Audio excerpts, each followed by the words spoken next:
There were tense moments during the meeting, which brought together the finance ministers of the G20 countries and the heads of the central bank. During the speech of Russian Finance Minister Silvanov, reacting to the invasion of Ukraine, U.S. Treasury Secretary Janet Yellen left the meeting room. And there has been support from the White House for Yellen's move. The G20 Ministerial Summit, consisting of 19 countries and the European Union Commission, which are among the largest economies in the world, was marked by the reaction of U.S. Treasury Secretary Janet Yellen to Russia. The G20 finance ministers and central bank governors met in the U.S. capital, Washington, D.C. deck of the annual meetings of the World Bank and the International Monetary Fund (IMF).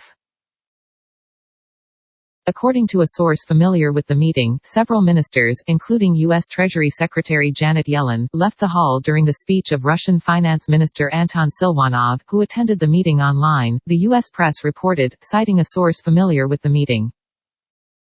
Ukrainian officials who attended the meeting as invited guests were also quoted as leaving the meeting during Russia's speech. Prior to the meeting, U.S. officials had stated that Yellen would not attend certain sessions of the meeting, including Russia's. U.S. Treasury Secretary Yellen announced on April 6 that the House Financial Services Committee that the United States would not participate in the G20 meetings attended by Russia, and made this decision clear to her G20 counterparts.